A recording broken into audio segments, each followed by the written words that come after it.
She was drowning in debt, wearing her father's funeral dress, about to knock on the door of the most dangerous man in the city, because she had absolutely nothing left to lose.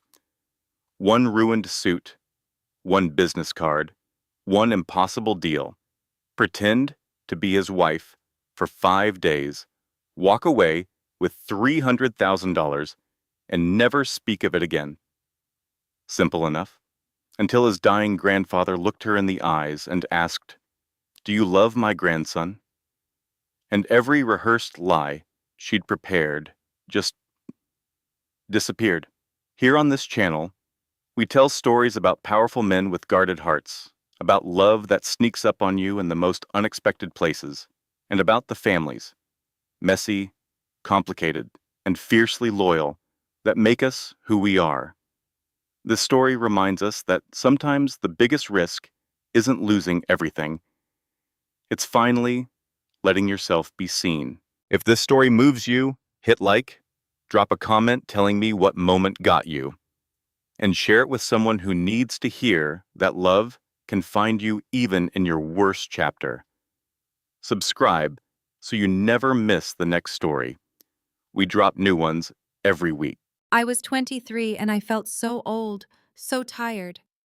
I had another one of those final notice letters from my landlord in my pocket. My father had passed away 8 months before, you see, leaving me with his smile and a pile of medical bills.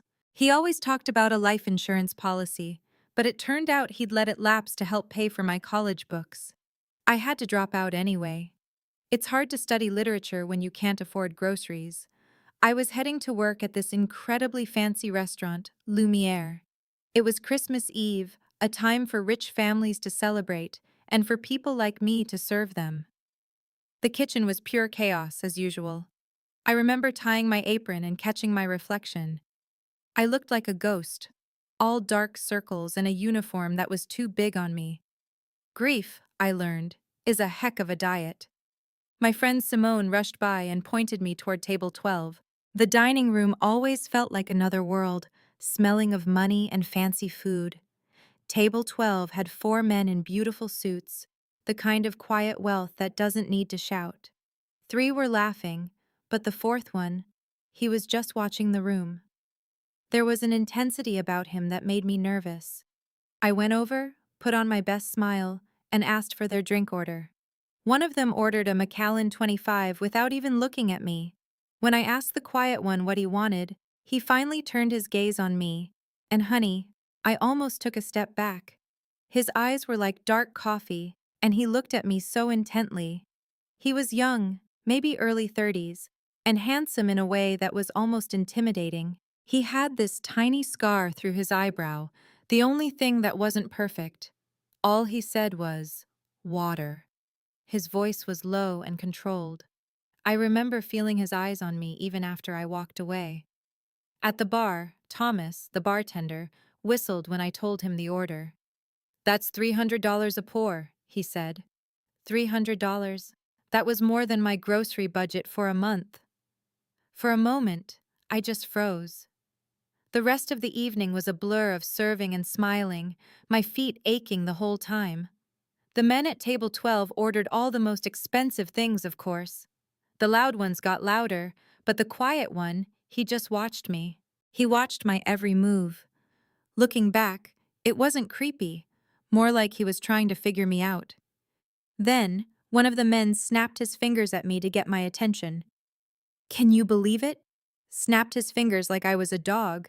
He ordered one of everything for dessert, making a joke that our boy Dante here didn't know how to have fun. So that was his name, Dante. It fit him perfectly. I remember his jaw tightening just a little, but he didn't say a word. I headed back to the kitchen, which was a total madhouse. 3 servers had called out sick because it was Christmas Eve. I loaded up this huge tray with desserts, my hands shaking from exhaustion. It was way too heavy, and I knew I should have made 2 trips, but I was so behind. I was rushing down this narrow hallway when another busser, Marcus, came flying around the corner. We collided. Everything went into slow motion.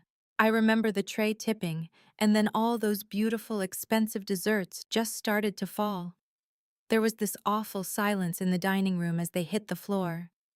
But the worst part, the absolute grand finale, was a single creme brulee. It sailed through the air and landed splat, right in the lap of the quiet man with the intense eyes. Right in Dante's lap. I just stood there, frozen. I was sure my life was over. It all started with a dessert, you know. I was standing there, tray shaking in my hands, watching my life go up in smoke. I'd just dumped a creme brulee all over this man, Dante. He just stood up, this incredibly intense look on his face, and the whole room went silent. I remember thinking he was going to destroy me. Instead, he just moved toward me, and I was too terrified to even run. He smelled like a fancy department store and burnt sugar. He reached into his ruined jacket, and I swear my heart stopped. But all he pulled out was a plain white business card. Just his name, Dante Morelli, and a number. He told me to call him the next day. Noon, he said, not a minute late. Then he just walked out, leaving me in the middle of it all. My manager, Gerald, was having a fit, of course. He sat me down in his stuffy office and told me who I'd just assaulted with custard. Said the Morelli family basically owned the city. I was sure I was fired. He kept rubbing his temples, talking about how I was on thin ice, especially with everything going on with my dad. I was already planning how I'd clean out my locker. But then Gerald sighed. Turns out, Dante had paid for everything, the ruined meals, the dessert I'd launched across the room, and left a tip. He pushed a check toward me, and my jaw dropped. It was for $2,000. $2,000 for spilling a dessert. It felt like a trap. I told Gerald I couldn't take it, but he insisted. He said he wasn't about to tell one of the most powerful men in the city that his money was no good. I walked out of there on probation, with that check feeling like it weighed 1,000 pounds. Back in my tiny, dark apartment, the latest eviction notice was taped to the door. It wasn't even a surprise anymore. I sat on my bed holding that expensive little business card. The smart thing to do was to just cash his check and disappear, right? Just keep my head down and try to survive.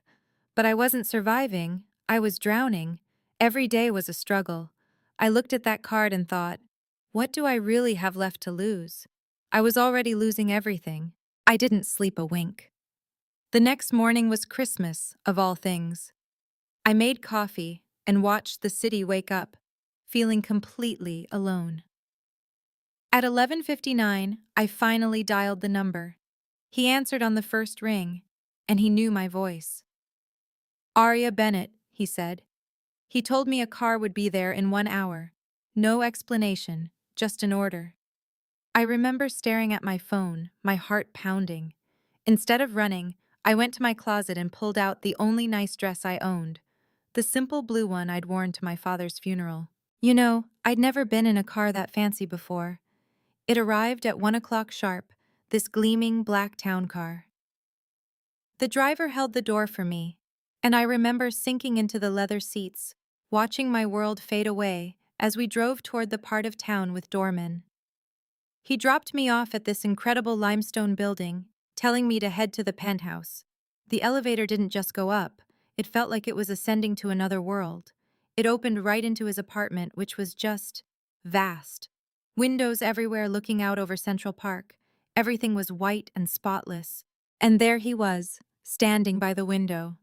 Dante. He looked just as put together as he had the night before. He didn't waste any time, just asked me to sit on a sofa that probably cost more than my car. He sat across from me, his eyes never leaving my face, and got straight to it. He told me he had an unconventional proposition, but first, he had to know if I could keep a secret. Every part of me wanted to run, but I was frozen there. I remember my mouth being so dry when I asked him what kind of service he needed. He leaned in a little and said, the acting kind. He needed a wife, he said, just for 5 days over the Christmas holiday. Can you imagine? Just a temporary wife to fool his family. His voice was all business, like he was closing a deal. And in return, he offered me $300,000. That number just hung in the air. It was enough to change everything for me. My first question was, why me? I mean, look at me then. I was wearing a dress from a discount rack. He was brutally honest. He said it was because I needed the money, which meant I'd be serious about it. But he also said it was because I had integrity. Funny, isn't it? Wanting to hire me to lie to his entire family because he thought I was honest. But then came the rules. That's when I realized this wasn't just some harmless game. He had 3 of them. First, I couldn't tell a soul. Second, I had to be believable because his family would be watching my every move. And then he paused. The third rule was the one that made my blood run a little cold. He said, and this was non-negotiable, that I could never, ever be alone with any of the men in his family. If one of them came near me and he wasn't there, I had to leave immediately. I just didn't understand why, and when I asked, his face became a mask. He just said it was for my own protection, that some of his relatives didn't respect boundaries, and then, so casually, he said, "Break it, and I can't guarantee your safety." The kind of family I was from? He described them as having money, power, and very little oversight. He was honest, I'll give him that. He told me it wouldn't be a vacation, they would test me. I'd have to learn everything about him in one day. The whole thing was completely insane.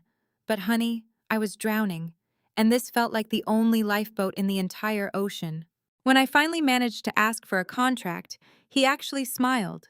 He already had one drawn up, of course. It was all there in black and white. 5 days, $300,000, and the rules. There was even a clause about physical affection being necessary to keep up the act, holding hands, things like that. He saw me hesitate and quietly promised he wouldn't touch me without my permission. My hands were shaking so badly, but I heard myself ask for a pen. And just like that, I took a deep breath and signed my name. Looking back, that whole day was a blur. My signature on that page, Dante's formal welcome to the family, it all felt so surreal. Then came lunch. Maria, the housekeeper, gave me a look that sized me up in an instant. I was just a girl, trying to pretend she belonged. He started asking about my past right there at the table. I told him everything. Queens, my dad, dropping out of school when he got sick for $300,000. I was so bitter.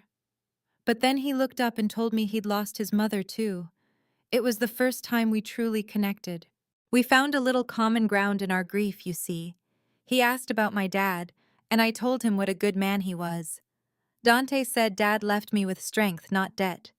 I didn't believe him then, of course. Afterward, we went to his study to invent the story of us. Oh, the story we came up with. It was a masterpiece of fiction, my dear. A charity gala, a whirlwind romance, all of it. I remember asking why my character would ever marry him. He just looked at me and said, "You fell in love." That was the hardest part to pretend. He told me he could make me feel safe, cherished, all the things I'd been missing. And the funny thing is, he was right. He asked me to practice just being near him, and I remember my whole body was stiff as a board. He reached for my hand, and what I remember most was that his palms weren't soft. They were calloused, which wasn't what I expected. He was so gentle. He'd slowly put a hand on my waist, telling me to just breathe. Standing that close, I saw these little flecks of gold in his dark eyes. He was a big man, but somehow I wasn't scared. Then he looked at me and said, "Now look at me like you love me." I had no idea how to just do that. He told me to think about my own father, your great-grandfather, and that uncomplicated love and pride. So I did. I pictured him smiling, and I guess it worked. Dante's breath hitched, just for a second, and he whispered, "Perfect." Looking back, I think that was the first time he saw the real me. We spent another hour practicing, and he was always so careful, always asking permission. It made me trust him. He said consent wasn't complicated, and that stuck with me. Then, he pulled out his phone to show me the family. He started with his grandfather, Lorenzo Morelli. He was 83 then, and sharp as a tack. The man ran everything, and Dante said he was the one I had to win over. His family was in real estate, hotels, skyscrapers, a big chunk of Manhattan. Dante swiped through photos of his father, his uncle, his aunt, but then his voice got hard. Marco, he said, is the one you need to watch out for. The man in the picture looked just like Dante, but his smile was cruel. Dante told me his cousin didn't understand boundaries, and that the family money had made more than a few problems with women just disappear. That was the real reason I could never be alone with any of them. It sent a chill right through me. I couldn't understand why someone like that was welcome at family events. Dante's answer was simple and sad. Because he's family. That's when he looked me right in the eye and promised to keep me safe. But I had to follow the rules. I promised I would. He ran through a few other relatives, a nosy aunt, a calculating cousin, and my head was just swimming with names. He told me to get some rest and to pack for 5 days. Pack nice, he said. They'll judge you on your clothes. Of course, I had nothing. When I told him that, he just pulled out a credit card, a heavy metal one. I'd never even held something like that before. I didn't want to take it, but he insisted it was a business expense. Said I couldn't play the part if I didn't look the part. As I was leaving, I finally got the courage to ask him why. Why a fake marriage? Why $300,000? He held the elevator doors open and just looked at me for a moment. He told me his grandfather was dying, that he had maybe 6 months, and his last wish was to see his grandchildren settled. He just wanted to give the old man some peace. And let me tell you, the next morning my tiny apartment was overflowing with shopping bags. I'd spent hours on the phone with his assistant, Maria, buying clothes that cost more than my rent. Cashmere, silk. I felt like I was playing dress up as someone else. I even had new luggage and a proper winter coat. But the strangest part? The rings. Dante had sent me with Maria to a fancy jewelry store downtown. I remember sitting there, looking at trays of diamonds, picking out a wedding band for a man I barely knew. It was the most surreal moment of my life. You know, the whole thing felt like a dream, starting with the ring. It was a simple, beautiful diamond on a platinum band, a heavy, constant reminder of the lie I was living. Funny, I remember Dante's assistant Maria just shaking her head when I asked the price. Mr. Morelli said to get what's appropriate, she'd said. As we drove north out of the city, watching the world turn white with snow, Dante quizzed me. Where did I propose? He'd ask, never looking up from his laptop. Brooklyn Bridge at sunset, I'd answer, my voice sounding more confident than I felt. We had an answer for everything, a whole life built on paper. I think deep down, I was just wondering who on earth I was supposed to be. Looking back, I realize how scared I was. What if I mess up? I asked him, as the stone walls of his family estate came into view. It was massive, like something from an old movie. He just took my hand and said, "We're in this together. I won't let you fail." At the time, I thought it was just a line to calm his new business partner, but there was a steadiness in his grip I'll never forget. The place was called the Morelli family compound, and Dante Riley called it the place where Christmas comes to die. I had to laugh. "Ready to meet everyone?" he asked as we pulled up. I wasn't, but he just gave my hand a little squeeze. "You're my wife," he said. "Act like it." His Aunt Francesca opened the door. She had one of those smiles that never quite reached her eyes. When Dante wrapped his arm around my waist and said, "My wife, Arya," her smile faltered for just a second. That was all. The house was, well, it was a palace. The Christmas tree alone must have been 20 feet tall. Then his grandfather appeared, Lorenzo Morelli. He wasn't a tall man, but he had the presence of a giant. When Dante introduced me, you could have heard a pin drop. The silence was so heavy. My hand found Dante's, and I just held on for dear life. And then, the most amazing thing happened. Lorenzo smiled, a real, genuine smile. "A wife," he boomed, pulling me into a hug that smelled of cologne and peppermint. "Finally!" He held me at arm's length, studying my face with these incredibly sharp eyes. Beautiful, he declared. And smart. My Dante needs a woman who can keep up. Dante, smooth as ever, explained we'd had a small ceremony 3 weeks ago.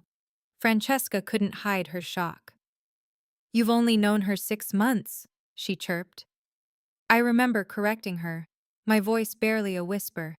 7 months. Sticking to the story we'd made up about meeting at a gala. I told them I was a waitress who'd helped him with a wine stain. The lie was close enough to the truth that it felt real, even to me. Lorenzo loved it. Love knows no class, he said, reminding everyone his own wife had been a baker's daughter. It was sweet, and it was the perfect distraction. As Francesca led us through rooms that looked more like museums than a home, I tried my best not to gawk. This cold, perfect place was where Dante grew up. I couldn't imagine it. In the library, a fire was crackling, and his 3 cousins looked up. Enzo, Gabriella, Marco, Dante said. Meet Aria, my wife. The silence was back, even heavier this time. Gabriella's mouth literally dropped open. But it was Marco who I remember most clearly. He crossed the room with this unnerving confidence and took my hand. Instead of shaking it, he brought it to his lips, his dark eyes never leaving mine. Congratulations, cousin, he said, and it sent a shiver down my spine. Dante's hand landed on his shoulder, his voice light but with an edge of steel. Luckiest man alive. He used my supposed fatigue as an excuse to get me out of there. Our room, of course, was a suite larger than my whole apartment. We're sharing a room, I stated the obvious. We're married, he replied simply, telling me he'd take the sofa. This is business, Arya, he said. Professional. At the time, I think we both actually believed that. His cousin Marco was unsettling. Dante saw how he looked at me and promised to keep me safe. And you know, I believed him. Then came dinner. A huge, formal affair that felt like walking into a lion's den. I had no idea what was ahead of me. You know, that first family dinner felt like walking onto a stage. Dante led me to the table with his hand on my back, a small, steady pressure. His grandfather, Lorenzo, was at the head, looking like the benevolent king of his own little world. I sat between Dante and his cousin Gabriella, who was looking at me with such open curiosity. She asked where I worked, and when I told her, I saw her eyebrows shoot up. She couldn't understand how a waitress could be there. Dante squeezed my hand under the table, a silent comfort. Then his sister, Francesca, made a sharp comment about me upgrading my life. It was Lorenzo who shut it down, but the feeling lingered. They'd already decided I was a gold digger. Then Gabriella, bless her heart, asked how Dante proposed. We had our story ready, of course. I glanced at him, got the little nod, and spun our tale about the Brooklyn Bridge at sunset. I described him getting down on one knee, the ring, the city lights. I made it sound so real. It's funny, lying to a room full of strangers should feel awful, but all I felt was this strange pang of guilt for Lorenzo. He was such a romantic, talking about how he and his wife Sophia just knew after 6 weeks. He believed in the magic we were faking just to give him some peace. And then Marco, his cousin, chimed in. He sat right across from me, and I'd felt his eyes on me all night. He started talking about fate and how you just know when someone is meant to be yours. The way he looked at me when he said it, it made my skin crawl. Dante's hand tightened on mine again, a warning this time. Later, during a toast, Lorenzo welcomed me to the family. He looked right at me and said the Morellis were complicated but loyal. Looking back, I think he knew something wasn't quite right, but he chose to welcome me anyway. After dinner, Gabriella pulled me aside. She seemed so different then, not as flighty as she first appeared. She apologized for her sister, explaining they were just protective of Dante. He'd been alone for so long, she said. I told her I understood, and then I mentioned my dad had passed away earlier that year. The look on her face, it was pure kindness. She told me Dante was a good man, that he would take care of me. And from across the room, I could see him talking with his grandfather, looking so serious. That's when Gabriella gave me a piece of advice I'll never forget. She leaned in and whispered, "Watch out for Marco." She said he was charming but dangerous, that he didn't respect boundaries, especially with married women. Just then, Marco himself sat down with us, all fake smiles. He started asking what a waitress and a man like Dante could possibly talk about. The condescension was so thick you could cut it with a knife. I remember feeling this flash of anger, and I told him we talked about books and art, that you don't need money to have a mind. Before it could go further, Dante's voice cut through the air like a whip. He came right over and pulled me away, saying his grandfather had something to show us. Lorenzo led us into his study. The room was filled with memories, but he pointed to one photo in particular, a young, happy couple on their wedding day back in December of 1968. He said, "My Sophia," and his voice was so soft. He told us her father thought he was trouble, but that he loved her with everything he had. That photo, that story. It was the one true thing in a night full of deception. You know, honey, the first time I met Dante's grandfather, Lorenzo, it nearly broke me. We were standing in his study, and the way he spoke about his wife, Sophia, that was real love, the kind you read about. And there I was, living this big charade. Then he just looked at us and said he was dying. Cancer, with maybe 6 months left. He wasn't looking for pity. He'd made his peace. He just wanted to see his family settled. He turned those sharp eyes on me and asked plain as day, "You love my grandson?" Every practiced lie just flew out of my head. I couldn't do it. So I told him something true, that I cared about Dante, that he made me feel safe. And you know, he just nodded. He said that was good enough, that love is something you have to grow. Looking back, that was the moment this stopped being just a job for me. After we left his study, Dante was so relieved. He told me I'd handled it well, that his grandfather liked me. But I knew Lorenzo was sharp. He saw something was off. In our room, well, his old room, he practically sighed with relief when the door locked. "Day one down," he said. Funny, isn't it? How we counted the days like a prison sentence. I was just so tired. I remember thinking his family was a hurricane. He just laughed and said he'd had 32 years of practice. I couldn't sleep that night, just laid there staring at the ceiling. He was on the sofa across the room, a small kindness I didn't expect back then. I finally whispered into the dark, asking him what would happen if we got caught. He was quiet for a long time, and then he said so firmly, "We won't fail." I told him maybe I'd just lose the money, but he sat up and set me straight. It was so much more than that. He said if his family found out, his grandfather's last memory of him would be a betrayal. The family would never trust him again. And me? I'd be the woman who helped deceive a dying man. He told me they were powerful and held grudges. That's when the full weight of it all just crashed down on me. This wasn't a 5-day acting gig. This was real life, with real consequences. He apologized for scaring me, but I'm glad he did. I needed to understand what was truly at stake. We both knew then. We had to make it work. The next morning was so bright and cold. I remember the simple luxury of the shower, the hot water that never ran out. It felt like a different world. Dante had laid out clothes for me, and when I looked in the mirror, I hardly recognized myself. At breakfast, Lorenzo was there. He asked if I'd continue working, and I gave some vague answer about supporting Dante and finding a balance. He liked that. He started talking about his Sophia again, how she was the power behind everything he built. He said a true partner is worth more than any business deal. Every word was like a little pinch, reminding me of the lie we were telling this wonderful, sincere man. Hearing him talk about true partnership, about the kind of love that builds things together, it just made the whole deception feel so much heavier. And then the rest of the family started to arrive. The whole morning was a blur of smiling and keeping track of who was who. Around noon, the real storm hit. Car after car pulled up the driveway, and the house just exploded with people, cousins, kids, elderly aunts. The whole Morelli clan was there. Dante stood next to me at the window, and I remember he murmured, "Here we go." He was right. That was when the real test began. In the middle of all that chaos, This lovely woman in her 60s rushed right for Dante. It was his Aunt Teresa.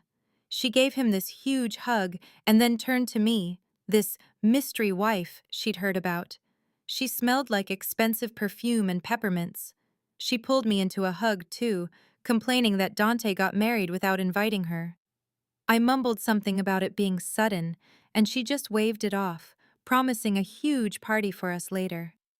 She looked at me with such kind eyes and said I was lovely and that Dante needed someone lovely. Through that whole crazy afternoon, with kids running everywhere and music playing, Dante never left my side. His hand was always on my back. It was a small thing, but it made me feel like I wasn't completely alone in the storm. You know, there was always something about his cousin, Marco. He had this way of watching you, not with curiosity, but with a kind of ownership. It made my skin crawl. That afternoon, the party was just too much, and I slipped away to the ladies' room for a moment of quiet. I remember just leaning against the sink, telling myself I could get through it. But when I came out, he was there, waiting in the hall. My heart just about stopped.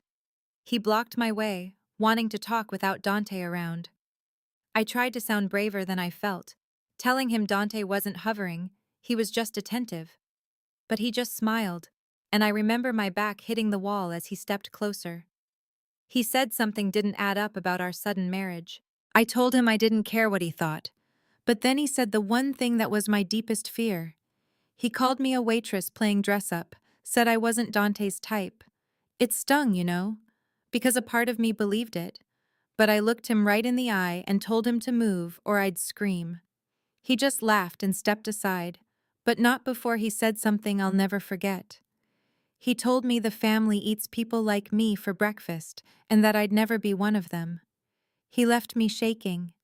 A moment later, Dante found me, and I could see the worry on his face.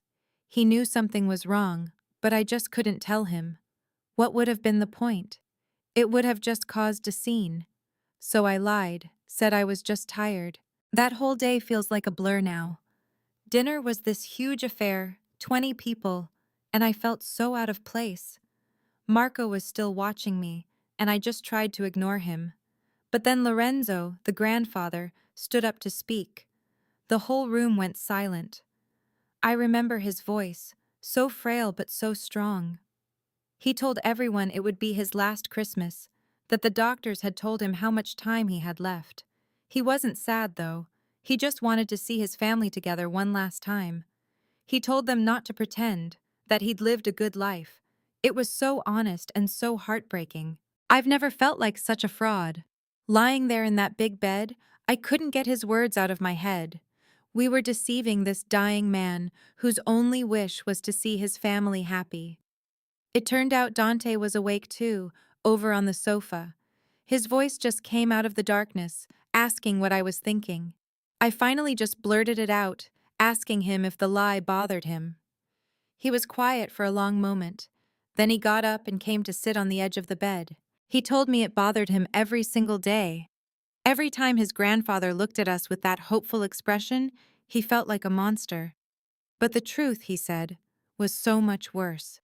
He explained that telling his nono that he was too broken to find love, that he would die alone, just like his own father had. Well, that would have shattered the old man's heart completely. This lie, he said, gave his grandfather peace. It was a strange kind of comfort, but I started to understand. He told me he worked 80 hours a week and came home to an empty apartment, alone. It was just easier this way. His honesty just opened something up in me. I told him I understood. That after my own dad passed, I'd close myself off too. It was just easier to work and survive than to really feel how alone I was. And in that dark room, we saw each other for the first time, I think. Just two lonely people pretending to be whole. He went back to the sofa after that, telling me to get some sleep. The next day was Christmas Eve, he said, and it would be the hardest one yet. He was right. I remember waking up, and he'd left a note for me. It said there was a family breakfast at 8, and to expect chaos. And then, at the bottom, he wrote, "Stay close to me today." The next morning, I felt a little less scared, Breakfast was this loud, chaotic family storm, but then Dante found me, his hand on my back, and gave me a kiss on my temple. It was all for show, but in that moment, it felt steadying, almost real. Looking back, Francesca always had a way of watching you. Her eyes, narrowed over her coffee cup that morning, saw more than I gave her credit for.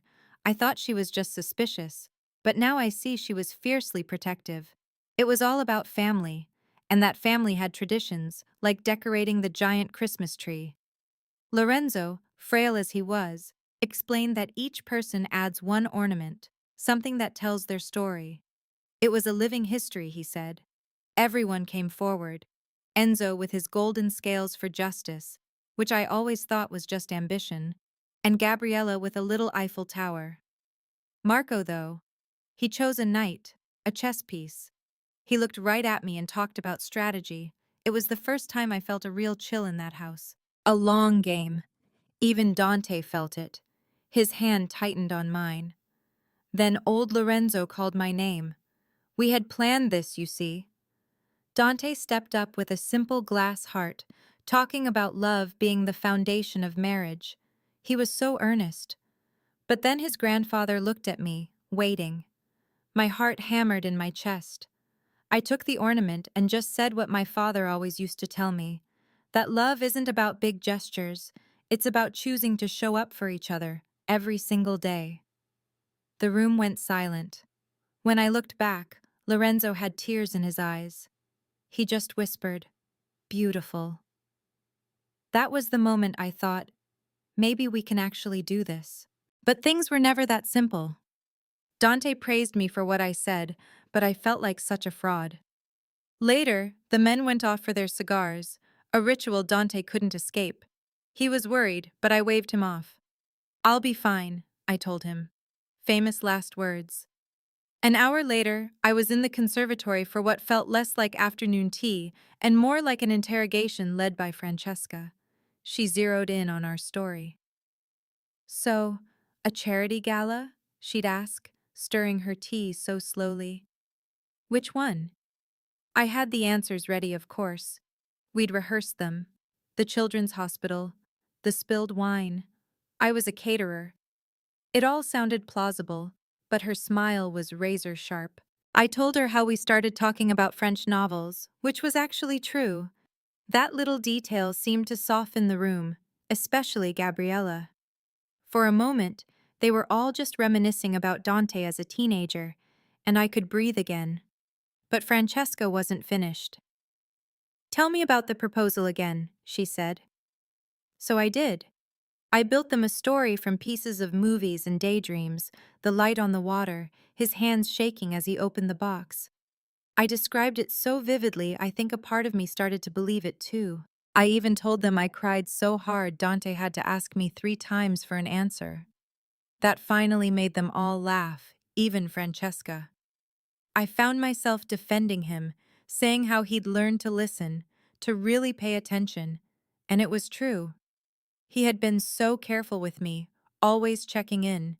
He treated me like a partner. "You really love him," one of the Aunt Teresa said softly. And the strangest thing happened. I said, "He's easy to love." And I realized I meant it. Not in the way they thought, but in a way that was real. And just then, Marco walked in, his smile like a shark's. He wanted to show me old photos of Dante, he said, in the library on the other side of the house. Every instinct I had screamed, no. This was exactly what Dante had warned me against. I tried to refuse politely, but he pressed, challenging me in front of everyone. The room grew so tense. He was trapping me, and I didn't know how to get out of it without making a scene. And then, bless her, Gabriella stood up. "I'd love to see them too," she announced. Just like that, the danger was gone. She linked her arm through mine and said, "Family first, right?" In that moment, she was more than a cousin-in-law. She was a lifeline. His cousin, Marco, was trouble from the start. He was always trying to get me alone. I remember one party he tried to lure me into the library, but then Gabriella, Dante's sister, came to my rescue. Once Marco stormed off, she turned to me. all that bubbly energy gone, and her eyes were so serious. She warned me about him, told me Dante knew what his cousin was like. She squeezed my hand and said, "I like you. Please be careful." It was the first time I felt like I might actually have a friend in that strange new world. It meant more to me than she ever knew. I remember spending that whole afternoon just trying to keep my distance from your cousin Marco. When I finally told Dante what had happened, how Gabriella had stepped in, I saw a look in his eyes I'd never seen before. A quiet, dangerous anger. He wanted to confront Marco right then, but I begged him not to. It wasn't worth the drama. I see now he wasn't just angry, he was scared for me. He felt he'd put me in harm's way. He just looked at me and said, "Stay close to me tonight." And I did. Christmas Eve dinner was a grand affair, but what I'll always remember is when your great-grandfather Lorenzo stood to speak. The whole room went silent. He talked about family, about seeing new love bloom, and he looked right at us. He said that what mattered wasn't the money or the name, but being there for each other. I remember tearing up, and under the table, Dante found my hand and held it so tightly. It was a turning point. Lorenzo raised his glass and said, "To family, may we always protect our own." We all echoed him, and in that moment, I felt like I was. That night, Dante gave me a beautiful first edition book. The note inside, it made my heart ache because it felt so real when we were still just playing a part. My gift to him was a simple bookmark, and the look on his face told me it meant something. Later, around 11, a very drunk Marco came over and demanded a dance. Dante just said no, his voice like ice. Marco pushed, and Dante shut him down completely. That was when I understood deep down that his protection wasn't part of the act. He truly meant it. Oh, honey, that Christmas Eve, I don't think I'll ever forget it. Your great-uncle Marco, he always knew how to stir the pot. He called our whole marriage into question, and to be fair, he wasn't wrong to be suspicious. But Dante, I'd never seen him that angry before. It wasn't loud, it was this cold, quiet fury. He stood up and told Marco in front of the entire family that if he so much as made me uncomfortable, they'd have a problem money couldn't fix. Marco got red in the face, saying Dante couldn't threaten him, but Dante just said, "I'm protecting what's mine." It was the first time I realized he wasn't just acting. When Marco said one more nasty thing, Dante moved so fast I barely saw it. He had him pinned against the wall. That's when Lorenzo, your great-grandfather, stepped in. Of course, Marco tried to play innocent, claiming he just wanted a dance. But Dante told his grandfather everything, how Marco had been following me, trying to corner me all night. And it was your cousin Gabriella who sealed the deal. Lorenzo asked her if Marco had been inappropriate, and she didn't even hesitate. She told him how Marco had tried to lure me into the library alone earlier that day. Lorenzo's face just hardened. He pointed at Marco and said, "My study, now." And that was that. You could have heard a pin drop as they walked out. When things calmed down, Dante told me he had to make a scene, to let everyone know I wasn't alone. It was more than our deal required, you know. It was real. That night, back in our room, he looked so haunted. He confessed that he'd lost control because Marco had hit a nerve. That in a way, he was right. I was just someone he'd hired. But I remember telling him it didn't feel that way anymore. And deep down, I think we both knew our little arrangement was already changing. I can still feel the quiet of that room. After he stood up for me, he told me his protection wasn't just part of the act. And I saw it in his eyes, a genuine fury that startled me. It was the first time I realized how seriously he took his promise. I remember taking his hand, and it felt like the first truly real thing we'd done. I told him our strange little partnership felt real to me, and he got this look on his face, like I was making things difficult. Funny, isn't it?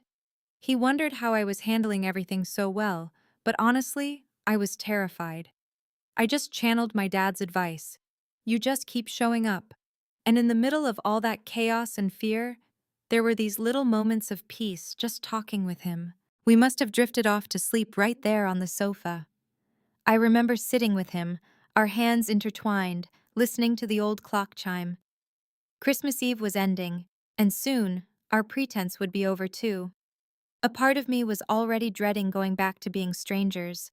It felt like something important was shifting between us, and I was afraid our newfound friendship wouldn't survive once the lies stopped. He finally said we should get some sleep, but neither of us moved an inch. And right as the clock struck midnight, I remember wondering when my own heart had gone so completely off script. Waking up on his shoulder on Christmas morning felt both perfectly natural and absolutely terrifying. For a second, we just looked at each other, and the air was thick with things we weren't supposed to feel. His soft, Merry Christmas was a moment of calm before the storm. Later that morning, Lorenzo gathered everyone. Marco and his parents were gone. Your great-grandfather announced in front of everyone that Marco had been sent home. He apologized to me, saying that family protects its own. In that moment, he didn't see a fake daughter-in-law, he saw family. It was a kindness I felt I hadn't earned. Lorenzo then looked at Dante and told him how proud he was. He said a man protects what matters most, and Dante's hand found mine under the table. It was becoming a habit, his touch. Even Francesca, who'd been so suspicious, gave me a gift and admitted she'd been wrong. All of their kindness, their acceptance, it should have felt like a victory. But honey, it just made the guilt feel so much heavier, knowing our foundation was a lie. We spent the afternoon hiding out in our room, just needing a break from the performance. I remember him lying on the bed, staring at the ceiling, saying it was almost over, that soon I'd have the money and be free. He said I'd held up my end of the bargain perfectly, but his voice sounded so hollow. He started to tell me something important, something that was clearly weighing on him, but we were interrupted. It was Lorenzo standing at our door, looking frail but determined. My heart just about stopped. I was sure he knew, that he'd figured out our entire charade and was about to bring the whole thing crashing down around us. But he didn't. He sat down and told us he wasn't a fool. He admitted he'd been suspicious from the very beginning. Of course he was. Dante, who never brought anyone home, suddenly had a wife. But then he said he'd been watching us. He saw the way Dante looked at me, the way he defended me. He told us it didn't matter how our marriage started. What mattered was what he was seeing now. Two people who were building something real. Can you imagine my shock? He said he could see we were falling in love, even if we hadn't realized it yet ourselves. But the biggest surprise of all was your great-grandfather Lorenzo. I was so scared he'd found us out, but he already knew. He said he could see that Dante was finally letting someone in, that he was learning to fight for someone besides himself. He was dying, you see, and he told us he'd die happy knowing Dante had found someone worth protecting. He gave us his blessing to make our pretend marriage real. He told us not to waste time being afraid. I'll never forget his kindness. After he left, Dante finally told me what he'd been trying to say. He said he was going to give me the money no matter what, but that he didn't want me to leave. For the first time, he looked so vulnerable. He started listing all these little things he'd noticed about me over the past 5 days. He said he knew I took my coffee black, that I loved my father, and that I had a way of seeing right through people. It was in those little details that I realized he wasn't just observing me for a role. He was truly seeing me. You know, when your family put him on the spot, he never wavered. He was always so gentle with children and respectful to his elders, and life hadn't made him bitter. But that's not the same as knowing someone, is it? He asked me to make our pretend marriage real. He held my face and wiped my tears, asking me to just give us a chance. He laid it all out. I could stay, use the money for school, or just finally catch my breath. He wasn't asking for love, just for a little time. It felt like he was asking me to bet my entire life on a maybe. But he whispered that he was falling for me. And I think, deep down, I knew I was falling for him too. He was the one who had saved me without a single question, and made me feel like I wasn't so alone. I told him how scared I was. And you know what he said? That he was scared too. He pressed his forehead against mine and said he'd rather be terrified with me than safe by himself. He knew his family would have expectations, but he promised we'd figure it all out together. His hands were shaking a little when he said it. He promised he was far from perfect, that he worked too much and his family was, well, complicated. But he swore he would always protect me and try to be worthy of that chance. I thought about my little empty apartment, all my debts, and how lonely I was. Then I pictured waking up near him, having a chance to dream again, and being part of this big, messy family that was starting to feel like home.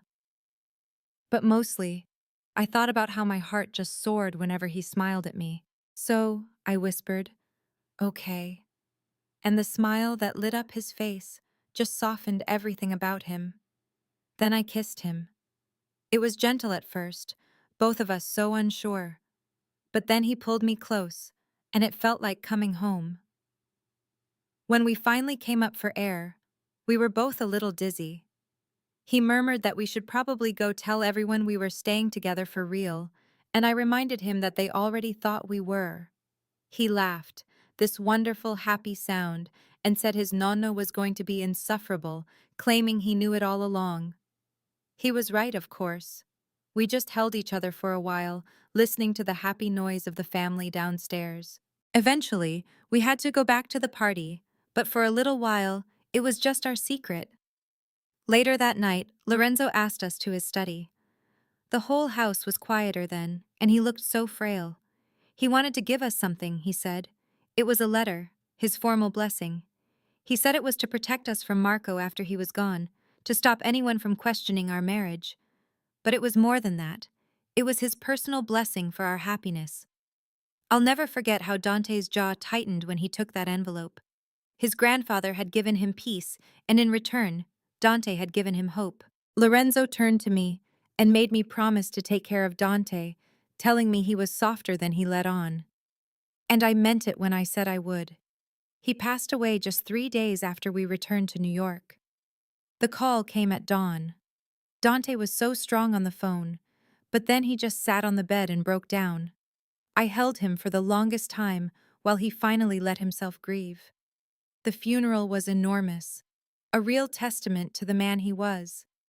The whole Morelli family stood together, and I stood right beside Dante, my hand in his. When he spoke about his grandfather's belief that love was worth any risk, his voice cracked. Afterward, even his Aunt Francesca came to me. With tears in her eyes, she thanked me for making their father happy in his final days. Those first few months were a strange adjustment.